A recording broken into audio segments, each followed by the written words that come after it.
Hello and welcome to Let's Wander. In this episode, we explore the key to England, otherwise known as Dover Castle. Rumoured to be the largest castle in England. Don't tell that to the Queen at Windsor. And with all this being said, let's wander.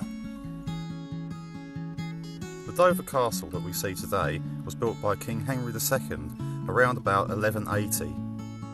However, Castle Hill may have been in use since the Iron Age. Overlooking the Strait of Dover, Dover Castle stands proud on Castle Hill. Being the shortest sea crossing between England and Europe, it's maintained a position of strategic importance throughout history.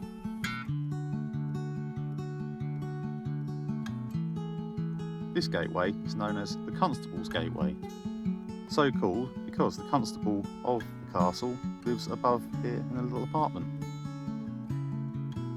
The constable of the castle is a position that is still held to this day.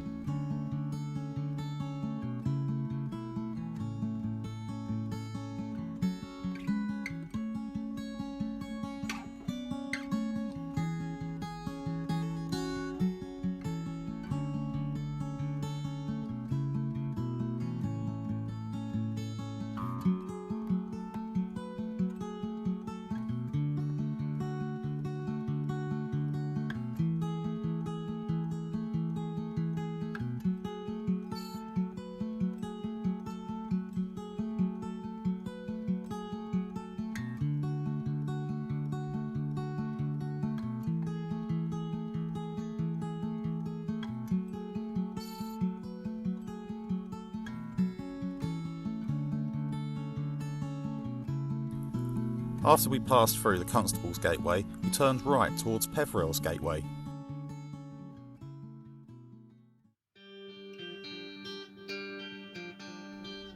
The view of the surrounding area from Dover Castle is very impressive. On a clear day, you can see straight across the Strait of Dover to the coast of France, which is why Dover is of such strategic importance. In 1179, King Henry II was due a visit from the son of King Louis VII of France. Given the grandeur of French castles, Henry thought he'd better jazz things up a bit.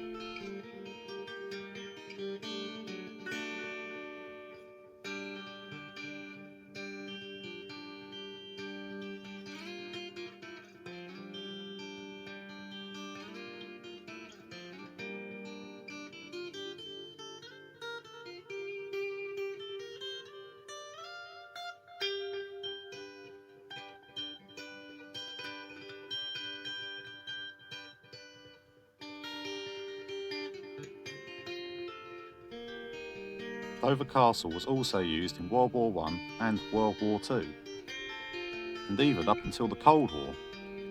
However, its role in World War II was probably the more famous of these.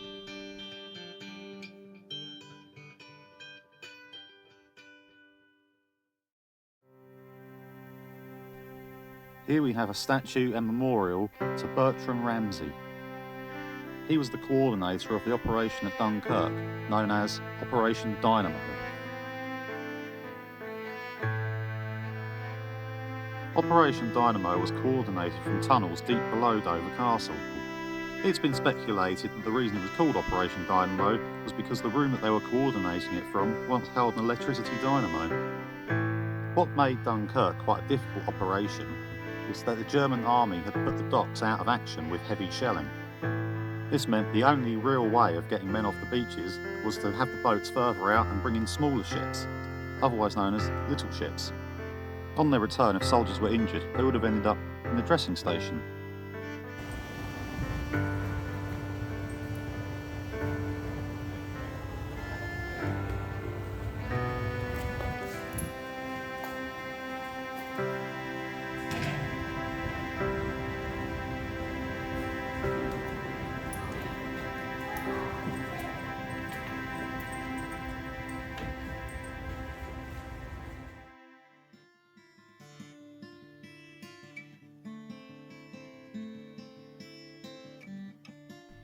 We ventured up onto the viewing platform. It was a very, very windy day. It was very hard to keep the camera steady. Now a viewing platform, this was once a signal post.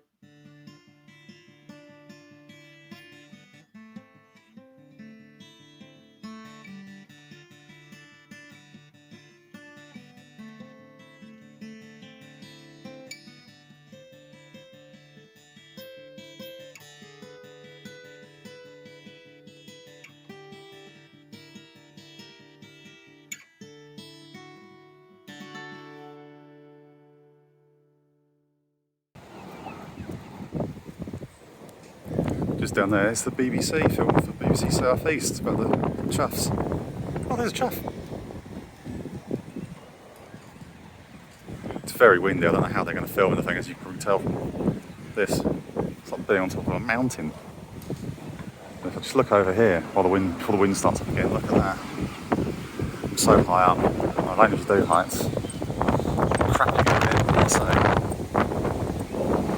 this is pretty cool. Come over here, there is an AA gun.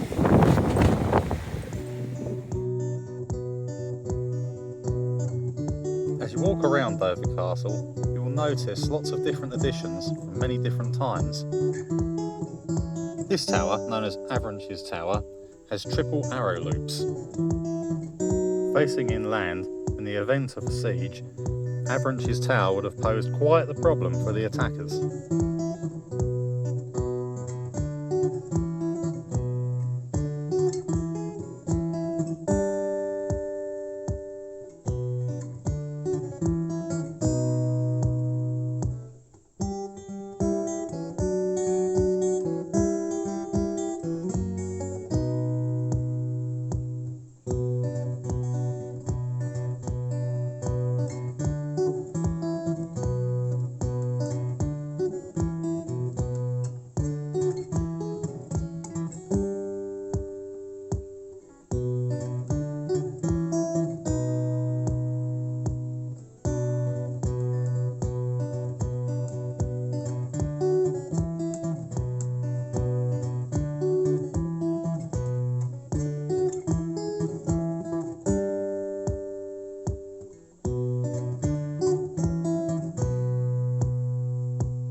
Here you can see how Dover Castle has been built to maximise the space on the hill. A lot of the defences have been shrouded by the trees over the centuries. Here we have the entrance to King Henry II's keep. It was one of the last ever rectangular keeps to be built. You may notice some similarities between Dover Castle and the Tower of London. In the year 2000 it was used by Harry Enfield to depict the Tower of London for Kevin and Perry Go Large. The main reason for the similarities between Dover Castle and the Tower of London is that they were built on a very standard Norman plan.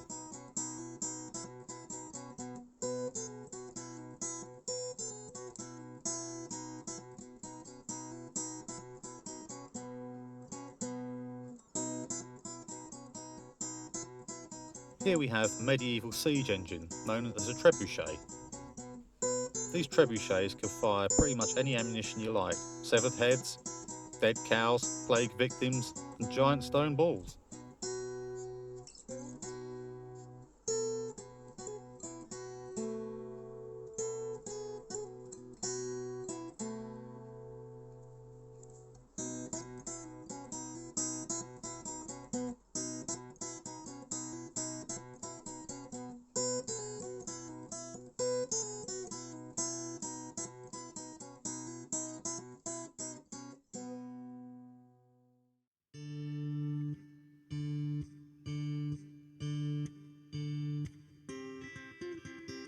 Long before the Normans arrived, the Romans had already put their stamp on Dover.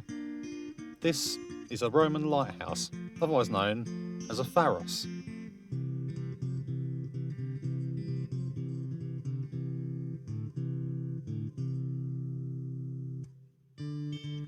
Built around 2,000 years ago, this would have guided the ships of the Roman fleet into the harbour below. The Dover Pharos is one of 3 surviving Roman lighthouses that are left in this country. It is also the most complete standing Roman building in England.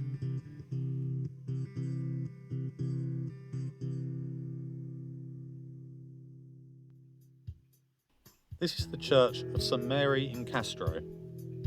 While records say there was a church built there in the 630s, it's unclear as to whether this church is the one that was built then, or whether this one was built around 1000 AD.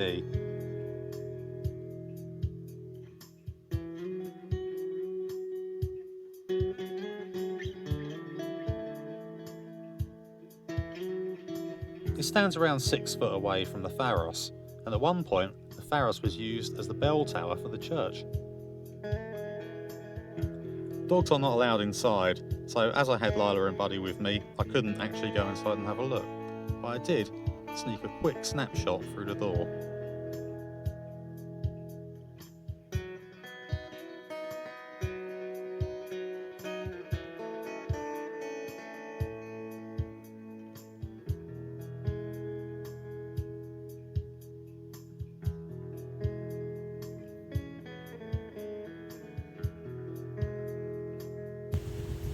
So we're just about to leave the car park, and then these guys come out.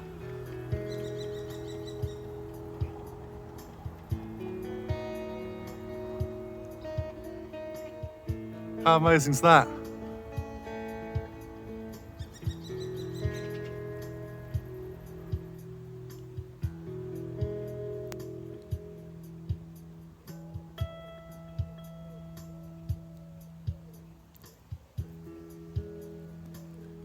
If you could let me know what they are Peregrine's or Kestrels?